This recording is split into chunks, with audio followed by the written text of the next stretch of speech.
Hola chicos, ¿cómo están? Bueno, esta semana les voy a explicar la diferencia entre cambios físicos y cambios químicos, ¿sí? La semana pasada, cuando yo les expliqué lo de los cambios físicos, seguramente después cuando leyeron las páginas del libro, encontraron algunas palabritas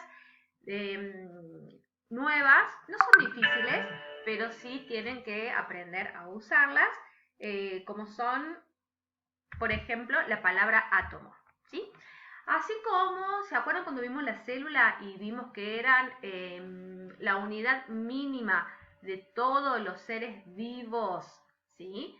Eh, por la cual estaban conformadas, es decir, plantas, seres humanos, animales, todos estamos formando, o sea, si se divide la parte más pequeñita de un ser vivo son las células.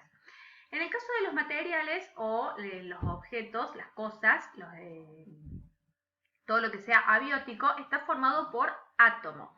Átomo es la parte más pequeñita, la parte mínima por la que está constituida un elemento, o sea, por la que está formada una cosa, ¿sí? Algo que no tiene vida. El conjunto de átomos arman lo que se llama moléculas, ¿sí? Entonces, molécula es una entidad, dice acá, compuesta por dos o más átomos. Entonces, los átomos se unen y así forman una molécula. También habrán leído la palabra modelo cinético corpuscular. Esa palabra que parece tan difícil en realidad es un conjunto de palabras. Modelo, por ejemplo, cuando no se sabe exactamente cómo es algo, se prepara un modelo, ¿sí? Pues yo, por ejemplo, un arquitecto que tiene que hacer una obra, primero presenta un modelo, una maqueta, ¿sí? A escala, para que las personas vean cómo va a ser eso. Entonces, en la ciencia también se utiliza mucho cuando hay propiedades que no se pueden ver o no se pueden explicar porque son demasiado pequeñas, se utilizan modelos. Por ejemplo, a ver,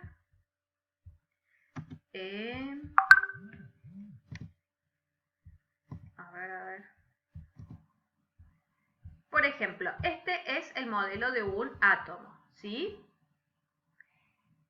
Los científicos creen, intuyen, sospechan, según sus análisis, que esto sería un átomo con un centro de protones, neutrones y electrones, ¿sí? No, como es algo tan pequeñito, tan pequeño que no lo pueden ver, entonces con sus investigaciones este es el modelo que se propone, ¿sí? Se cree que así es el átomo, pero en realidad no se lo puede ver porque es demasiado pequeño incluso para verlo con un microscopio. Entonces es lo que se cree según las investigaciones. Esto es un modelo, ¿sí? No hay certeza, no hay una foto, no hay una imagen en donde se haya podido capturar la imagen de un átomo. Entonces los científicos crean este modelo, ¿sí? Bueno, ese era un átomo, el conjunto de átomos forman las moléculas.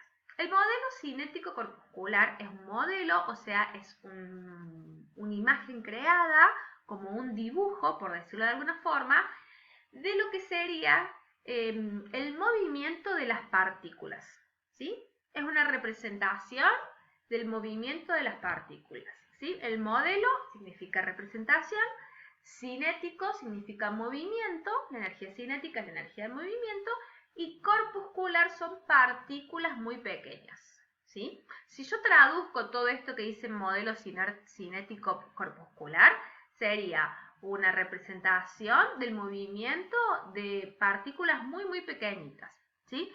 Eso se puede ver en el paso de la materia, en el cambio de estado de la materia que vimos en la clase anterior con los cambios físicos, que son el paso de estado sólido a líquido y gaseoso, ¿sí? Y otra palabrita nueva que van a encontrar en esta página que van a leer después es reactivo y producto. Habíamos dicho que los cambios físicos eran cambios de forma, de apariencia, pero no se cambiaba la esencia del material. En los cambios químicos, que es lo que vamos a ver ahora, sí se cambia el material, desde un material inicial a un material final, ¿sí? Que hay dos materiales diferentes. Ese material final nunca vuelve a ser lo que era en su principio. A ese material inicial se llama reactivo y al material final se llama producto. Ahí tenemos el modelo de un átomo y ahora vamos a los cambios químicos. Los cambios químicos o reacciones químicas son aquellas modificaciones que sufren las sustancias, material o materia, y que las convierten en otra cosa diferente. Esto se debe a que la misma sufre modificaciones en su naturaleza, ¿sí? Modificaciones que deja de ser lo que era y pasa a ser una cosa nueva, un elemento nuevo. Y por lo general los cambios químicos son irreversibles. ¿Qué quiere decir esto? Que no vuelven a ser el material que eran originarios. Y acá yo le muestro el reactivo. Para darle un ejemplo de lo que es un reactivo y es un producto, el reactivo es el papel, ¿sí? Una hoja de papel común, como yo les mostraba en el video anterior, ¿se acuerdan? La hoja de papel verde esa que yo la arrugaba, que ese era un cambio físico porque el papel seguía siendo papel. Bueno, en los cambios químicos el reactivo es la sustancia inicial, el papel, que yo le voy a prender fuego, le voy a acercar un fósforo o una fuente ígnea, es decir, una fuente de calor, entonces empieza a prender fuego. Ese papel se convierte en cenizas.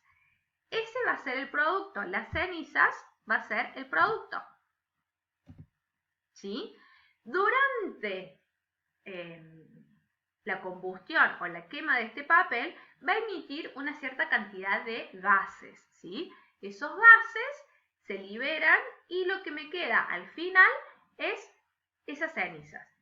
Esas cenizas no pueden volver a ser papel, por eso se dice que es irreversible. Desde el producto inicial, que era un papel, una hoja de papel, desde el reactivo, que era el inicio, hasta el final, que es el producto, ¿sí? El producto no puede volver a ser lo que era, ¿sí? Por eso se dice que el cambio es irreversible, no tiene vuelta atrás.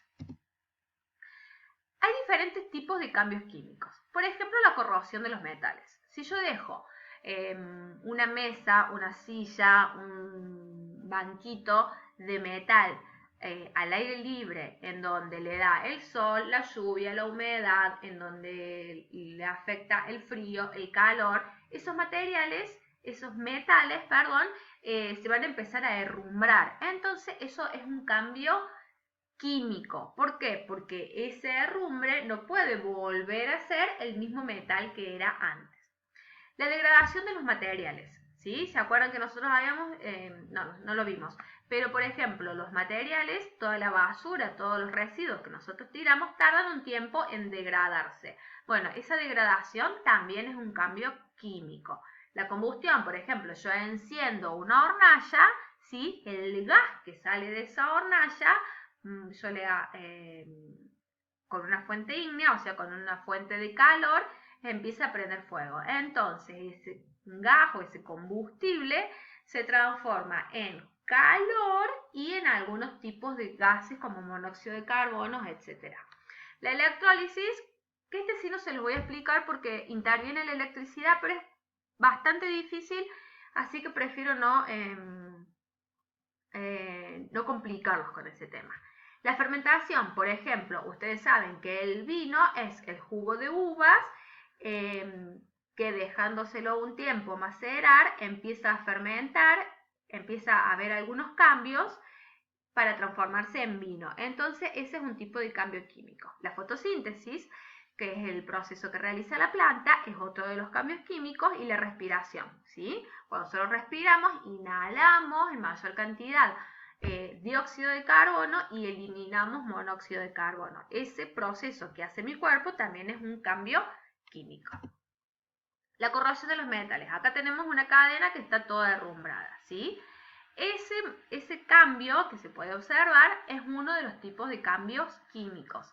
Ese material que está corroído, que está herrumbrado, no puede volver a ser lo que era antes, ¿sí?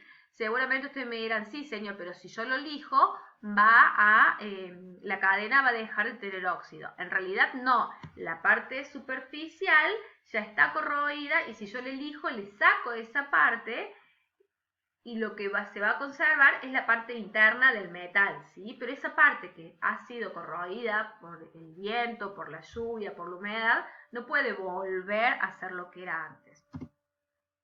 La degradación. Por ejemplo, ¿cuánto demora en degradarse los diferentes tipos de basura? No es lo mismo lo que tarda vidrio, plástico o, no sé, un chicle. Eso tarda muchos años en cambiar, en degradarse, en desarmarse y volver a mezclarse con el material orgánico de la tierra. Eso también es un cambio químico. La combustión, ¿sí? Yo acá tengo una hornalla, entonces les decía que el gas se convierte en energía calórica y se convierte en la liberación de algunos tipos de gases, ¿sí? Ese gas que yo gasté no se puede volver a recuperar, ¿sí? Sino que se quemó el gas y ya no puede volver atrás. Por eso decía que es un cambio irreversible. Tenemos la fermentación. Acá tenemos distintos tipos de fermentación. Tenemos la fermentación alcohólica, la láctica, la butírica y la fermentación acética. Por ejemplo, cuando yo me pongo, no sé si ustedes han visto cuando la mamá o el papá o algún familiar cocina con levadura, ¿sí? Que mezcla la levadura con agua, con un poquito de azúcar. Entonces esos cambios, fíjense que después, si yo tenía un bollito así, termina haciéndose un bollo inmenso de masa, ¿sí? Ese cambio es la fermentación, que es el cambio físico. Yogur también sufre un proceso de fermentación. Todos esos son cambios químicos. A través de la fermentación se llega a este producto final, que uno sería, no sé, vino, alguna bebida alcohólica, cualquier bebida alcohólica que ustedes se imaginen, tienen que haber pasado por un proceso de fermentación. Algunos lácteos, como los yogures, ¿sí? El pan, la pizza, varias de los productos de panificación tienen que haber pasado por un proceso de fermentación. La fotosíntesis, ¿sí? Todo lo que absorbe la planta, como el dióxido de carbono, agua, hidratos de carbono, nutrientes, todo eso lo absorbe. La planta realiza un proceso por el cual sintetiza esos productos que absorbió y después con eso mismo se alimenta y libera oxígeno, ¿sí? Eso también es un cambio químico. Y por otro lado, la respiración, ¿sí? Cuando yo inhalo, lo que más abunda en el aire es el oxígeno. Cuando recorre todo mi cuerpo, todo mi torrente sanguíneo, oxigena la sangre y cuando yo despido ese aire, ya está viciado. Yo despido más dióxido de carbono que el oxígeno, ¿sí? Ese proceso que se da internamente también es un proceso químico. Otro proceso químico que, bueno, acá se terminó, otro proceso químico del cual yo no les hable es, por ejemplo, yo cuando ingiero algún tipo de alimento, si yo ingiero una manzana, supongamos. Esa manzana, mi cuerpo la digiere, absorbe los nutrientes, ¿sí? Y desecha lo que no me sirve. Todo ese proceso que se da en la digestión también es un proceso químico. Bueno, espero que lo hayan entendido. Les mando un beso enorme. Los quiero, los extraño y nos vemos en la próxima clase. Un beso.